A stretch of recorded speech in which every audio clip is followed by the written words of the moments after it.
Hi guys, wrapping up day 28 of the 75-day challenge. So I want to do a quick check-in on the physical side of this challenge. It's been 28 days, so that equals out to 56 workouts in 28 days, each workout being 45 minutes long. I mentioned in my last video that I just got back on track with working out with one of my best friends who has been my workout partner for about 4 years now. And so it's been a few days in the gym back together, and I'm a complete wreck. And that's part of the reasons why I love having a workout buddy, because you can really push yourselves. And when her and I work out together, we really leave it all at the gym. And your body is a complete wreck, but it's the type of feeling that feels so good. You know that you pushed yourself 100% and you couldn't do any more than what you did. So it feels awesome.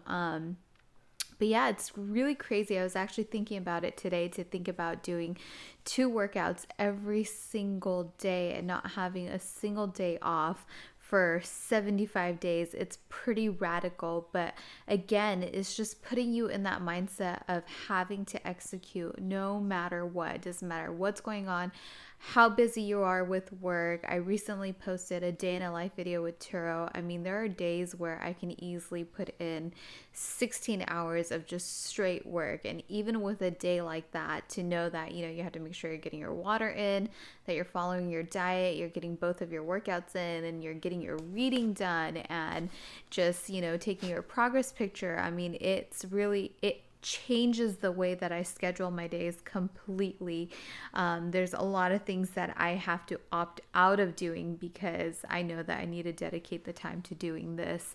And it's just really fulfilling. It's very satisfying. So if you are thinking about trying the 75-day challenge, I cannot recommend it enough. I think what it does for your mental state, there's very few things that you can do to get that from. That really puts you in a position of having to execute no matter what the excuse is, no matter how busy you are in your life or what's going on with your family. You just have to do it.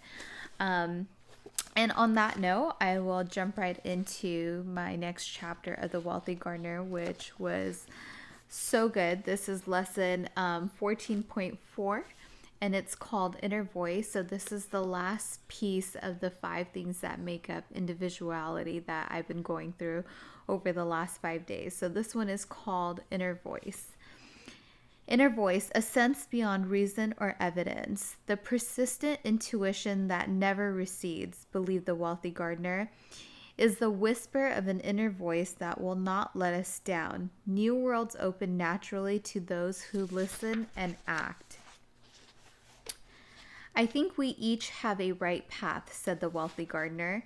So right now, the wealthy gardener is talking to one of his longtime friends who has recently retired and has sort of been lost in this new phase of his life because he's not really involved in anything that's fulfilling.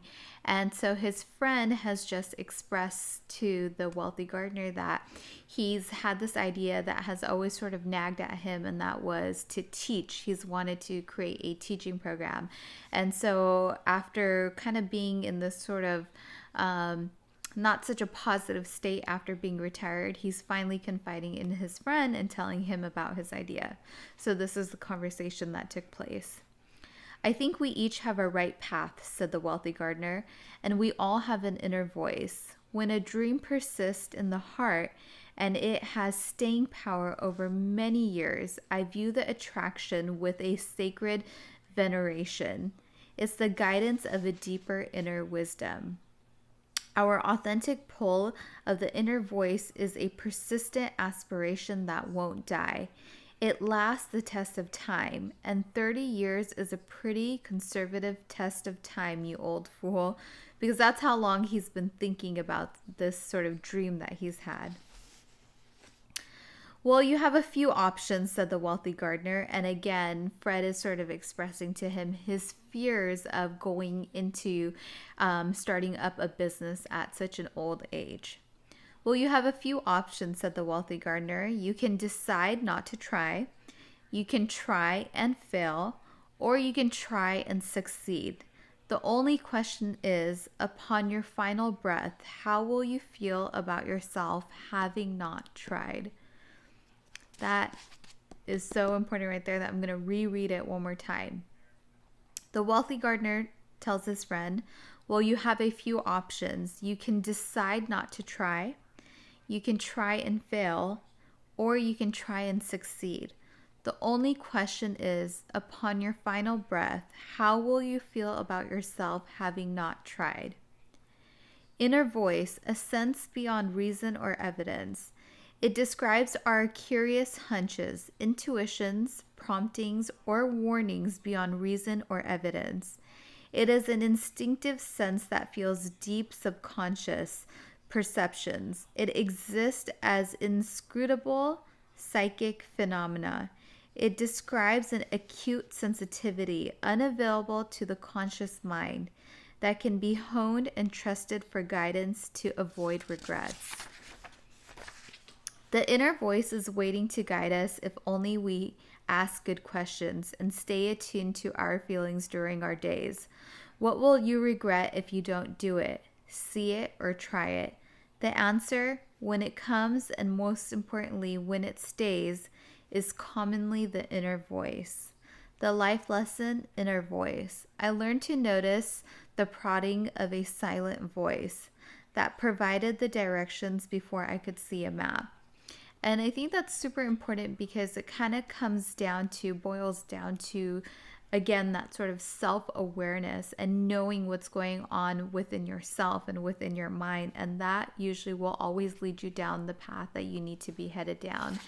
And, once again, when I'm reading books, and especially for the purposes of this video, I do highlight the things that I think are the most important and kind of that get the message through. But if you haven't gotten this book, I say this in every video, can't recommend it enough. This is The Wealthy Gardener by John Safaric, and it's absolutely amazing. It doesn't matter what you're doing in life. If you have a career, if you don't have a career, you're going to school, if you have a business, it could be anything, and it absolutely applies to every aspect of life, and you should get it. I've been going through lessons since day one of the 75-day challenge. In case you're just tuning in, you can circle back and listen to all the chapters that I've sort of summarized.